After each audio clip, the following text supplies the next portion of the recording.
O Senhor esteja convosco. Ele está no meio de nós. Proclamação do Evangelho de Jesus Cristo, segundo Mateus. Glória a vós, Senhor. Livro da origem de Jesus Cristo, filho de Davi, filho de Abraão.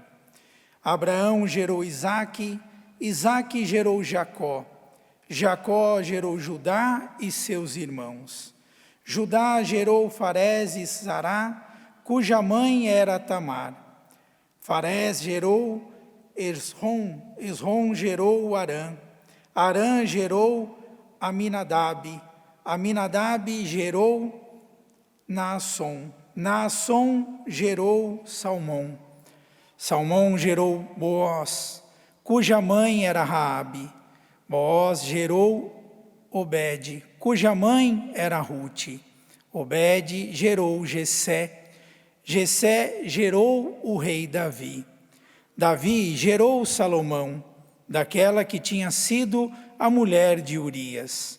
Salomão gerou Roboão, Roboão gerou Abias, Abias gerou Assá, Assá gerou Josafá, Josafá gerou Jorão, Jorão gerou Osias, Osias gerou Jotão, Jotão gerou Acás, Acás gerou Ezequias, Ezequias gerou Manassés, Manassés gerou Amon, Amon gerou Josias, Josias gerou Jeconias e seus irmãos, no tempo do exílio na Babilônia.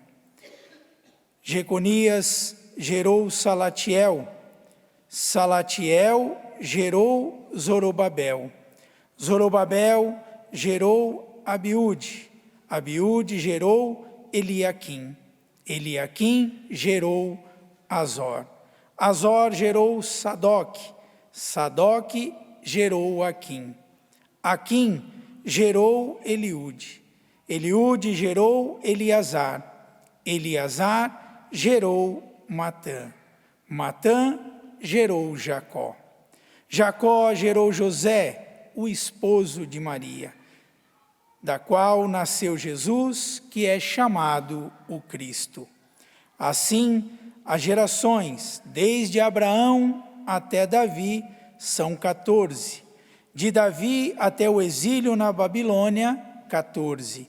E do exílio na Babilônia até Cristo, 14.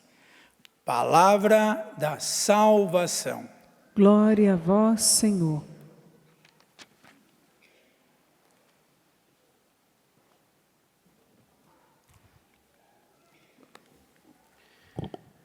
Caros irmãos, padres, querido diácono, querido povo de Deus, desde o início do Advento até o dia de ontem, a liturgia, a sua tônica principal, era sobre a segunda vinda gloriosa de Jesus. Por várias vezes nós vimos os evangelhos falando da vinda do Filho do Homem. E a partir de hoje, até as vésperas do Natal, a liturgia nos traz a realidade da primeira vinda do Senhor, o seu nascimento, o seu Natal. E a liturgia, a antífona, inclusive, do Evangelho de hoje, também as vésperas traz isso, traz o vocativo ó, hoje ó sabedoria, exclamação, com a proximidade da chegada do Filho de Deus, do seu nascimento. Muito bem, o evangelho que nós acabamos de ouvir é a genealogia de Mateus. Parece uma quantidade interminável de nomes, não é? Mas aqui o evangelista São Mateus quer mostrar que Jesus realmente entrou na história, que Jesus realmente veio habitar em nosso meio, assumiu a natureza humana. Jesus tem uma história, Jesus tem uma família, é fato. Nessa família, nessa genealogia de Jesus, tem algumas pessoas atrapalhadas, não é?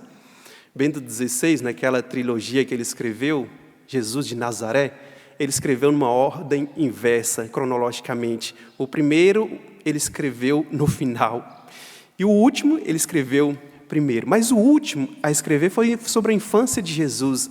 E ele nota, fazendo ali um estudo muito aprofundado sobre a genealogia de Jesus, com a sua genialidade, com a sua sabedoria, seu profundo conhecimento teológico, ele nota que na genealogia que São Mateus traz, 4 personagens que são membros da família de Jesus, fazem parte da sua história. São 4 mulheres: Tamar, Raabe, Ruth e Betsabeia, a esposa de Urias.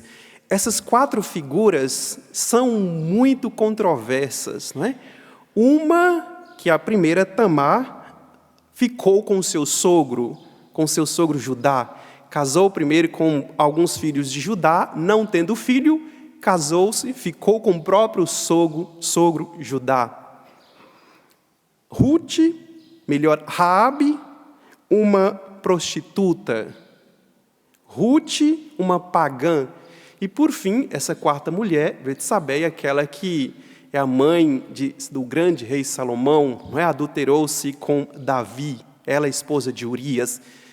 Coisa interessante, como pode na história de Jesus, não é? Na família de Jesus, na sua genealogia, pessoas tão controversas. Uma conclusão nós podemos tirar: a história de Nosso Senhor, ela é imaculada, ela é santíssima, mas a história dos seus familiares é cheia de atropelos, né? Cheia de pecados. Eu trouxe aqui apenas 4. É interessante que hoje, no finalzinho do Evangelho, diz, depois de tantas vezes repetir a palavra, gerou fulano, gerou cicrano, por fim, diz, Jacó gerou José, o esposo de Maria, da qual nasceu Jesus.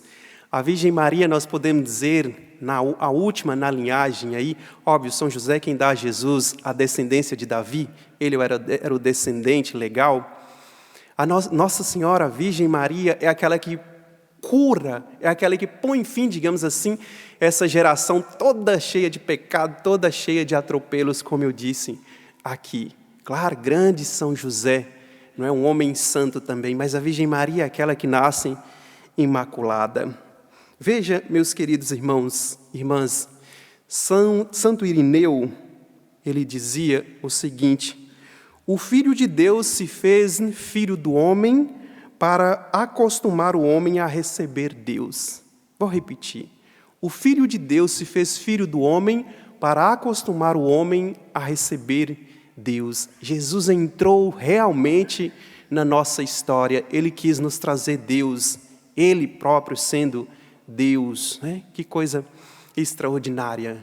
E olhando hoje para a genealogia, para os familiares de Nosso Senhor, esses 3 grupos aqui de 14 gerações cada, nós também somos convidados a olhar para a nossa história, para a história da nossa família, os nossos descendentes.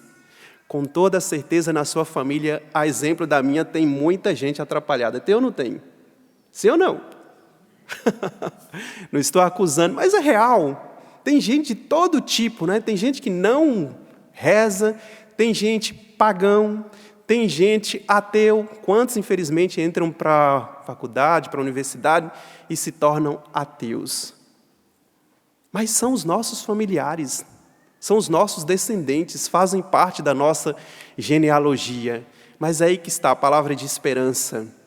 O Senhor Jesus Cristo veio para redimir a todos esses, para sarar a todos esses. Aqueles que são, sim, mais santos, têm uma vida mais reta, uma história reta, mas também aqueles que têm uma história torta, cheia de atropelos, cheia de situações. Nosso Senhor veio para salvar todos esses, absolutamente todo. Ele veio e redimiu toda a sua genealogia. Ele veio e redimiu a minha e a sua genealogia. Isso deve ser para nós causa de grande alegria. Tem jeito, também aqueles, né, de uma vida torta, tem jeito, Jesus veio para eles.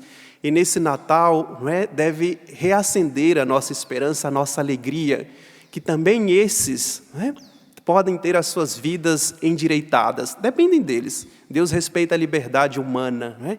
Ele é aquele que respeitosamente chega e convida, chega e bate a porta, né? Se nós abrirmos, o nosso coração, a nossa vida, dando acesso a Ele, Ele realmente transforma. Quantos de nós aqui também não tivemos a nossa vida, não é, complicada num determinado percurso da nossa história? Verdade ou não é? Tenho certeza que o padre não está falando aqui para uma assembleia toda ela santa, que nunca teve, não é, nenhuma situação de pecado na vida. Mas graças a Deus, nosso Senhor veio e nos resgatou. Permaneçamos com Ele até o fim. Mas somos convidados a olhar para a nossa história também, para aquele que passou. Às vezes atendo pessoas, como o padre, certamente os padres aqui fazem essa experiência, de pessoas que chegam com um drama, não é? Já se encontraram com Jesus, já tiveram o seu encontro pessoal, mas com aquele drama. Padre, eu pequei tanto. Padre, eu não sei se Deus me perdoa de tudo aquilo que eu fiz. Hoje já não faço mais, mas eu não sei se Deus me perdoa. Muitas vezes eu ouço isso. E ali com muita, não é, alegria, com muito entusiasmo, eu disse: meu filho, minha filha, Deus te perdoou, Deus te redimiu. E Deus, o único capaz realmente de esquecer os pecados, nós não nos esquecemos dos nossos pecados, mas Deus realmente esquece. A memória de Deus, nesse sentido, ela é falível, porque Deus esquece. Todos nós somos convidados a olhar para a nossa história pessoal, para as nossas mazelas do passado, e com gratidão reconhecer que nosso Senhor nos libertou, nosso Senhor nos salvou. Talvez você é um desses que ainda hoje se encontra com esse drama. Meu Deus, eu fiz tanta besteira. Eu não tinha o conhecimento, não tinha a experiência que tem hoje. Que eu digo a você: acolha a salvação que nosso Senhor veio trazer. Trouxe aos seus, trouxe também a você. E a partir de hoje, não viva mais esse drama, porque a salvação lhe alcançou. A salvação, ela é para todo mundo sem exceção. Cabe a nós acolher essa que é de graça, não fizemos nada para merecê-la. É um dom gratuito de Deus, a salvação é dom, ninguém é merecedor da salvação. Nosso Senhor nos deu gratuitamente a salvação. E nesse dia rezemos pelos nossos, sobretudo aqueles que ainda não se encontraram com Deus, sobretudo aqueles que ainda não tiveram as suas vidas transformadas por esse amor, não se deixaram alcançar pelo Senhor. Que as suas histórias sejam invadidas, não é? Por este amor que nos resgata, por este amor que nos salva. E que a Virgem Maria e São José possam interceder junto ao seu Filho Jesus pela conversão, pela transformação dos nossos. E que a nossa história, a partir de hoje, seja olhada com esse olhar positivo, cheio de gratidão. O Senhor me alcançou, eu não merecia, mas Ele me alcançou, Ele me salvou. Louvado seja nosso Senhor Jesus Cristo.